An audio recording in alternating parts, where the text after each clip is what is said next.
আসসালামু আলাইকুম, সবাইকে ওয়েলকাম করছি সিম্পল শারমিনে। বড় বড় দুইটা পার্সেল দেখছেন, আর এগুলো এসেছে দেশি বাজার থেকে। আসলে আমি দেশি বাজার থেকে যতটুকু জিনিস অর্ডার করেছি তার থেকে বেশি জিনিস এসেছে। কেন এসেছে বা কিভাবে এসেছে, কে পাঠিয়েছে, সেটাই আপনাদের সাথে আজকের ভিডিওতে শেয়ার করব। এখানে ছিল একটা লিস্ট, এখানে 20 রকমের জিনিস ছিল, প্লাস অনেকগুলোর দামও ছিল না, কারণ এগুলা অনেকগুলো গিফট পাঠানো হয়েছে। আর কি কি গিফট পাঠানো হয়েছে এবং কে পাঠিয়েছে সেটাই বলছি, সেজন্য ভিডিও লাস্ট পর্যন্ত দেখতে থাকুন। আমার কিছু শুকনো মশলার প্রয়োজন ছিল, সেজন্য আমি দেশি বাজার থেকে এবার শুকনো মশলা অর্ডার করলাম, যেমন ধনিয়া গুঁড়া, জিরা গুঁড়া, হলুদ গুঁড়া, মরিচ গুঁড়া, গরম মশলার গুঁড়া। আমার প্রয়োজন ছিল 1 কেজির মতো মুগ ডালের, সে মুগ ডাল, তেজপাতা, দারুচিনি, প্লাস আস্ত জিরা আমি অর্ডার করেছিলাম আমের আচার, সরিষার তেল আর চাল। আমার এই জিনিসগুলোর প্রয়োজন ছিল, সেজন্য আমি দেশি বাজার থেকে এবার এগুলো অর্ডার করলাম।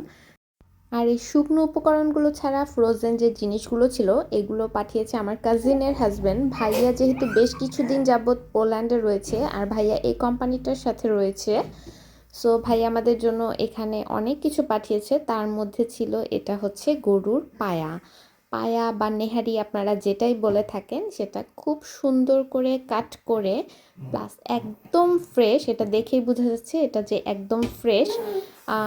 আমি জানি না কে কতটুকু পছন্দ করে পায়া, বাট আমরা খুবই পছন্দ করি। আর ভাইয়া খুবই সুন্দর করে পাঠিয়েছে, এটা একদম ফ্রেশ ছিল। প্লাস এখানে ছিল দুইটা আস্ত বড় বড় সাইজের দুইটা মুরগি, হাড়সহ ভেড়ার মাংস ছিল, আরেকটা প্যাকেটে গরুর মাংস ছিল হাড়সহ, হাড় ছাড়া। এখানে ভেড়ার সলিড মাংসও ছিল, গরুর কলিজা ছিল, একটা 1 কেজি সাইজের ইলিশ মাছ ছিল।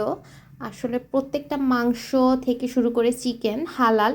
আপনারা যারা পোল্যান্ডে বসবাস করছেন দেশি বাজার থেকে অবশ্যই বাজার করবেন আশা করছি।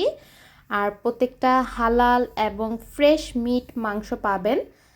তো ভাইয়ার তরফ থেকে আমাদের জন্য এই ফ্রোজেন আইটেমগুলো গিফট ছিল। বাংলাদেশে যেমন শ্বশুরবাড়ি গেলে জামাই বাজার নিয়ে যায়, ভাইয়া ঠিক আমাদের জন্য মনে হচ্ছে জামাই বাজার পাঠিয়ে দিয়েছে। ভাইয়াকে অসংখ্য ধন্যবাদ। আর সবাই আমার বোনের জন্য দোয়া করবেন যেন আমার বোনটা খুব দ্রুত পোল্যান্ডে আসতে পারে। আর আর এই যে গরুর কলিজা, এটা একদমই ফ্রেশ, দেখেই বুঝতে পারছেন। তো সবাই ভালো থাকবেন, ভিডিওটা ভালো লাগলে লাইক কমেন্ট করবেন। আল্লাহ হাফেজ।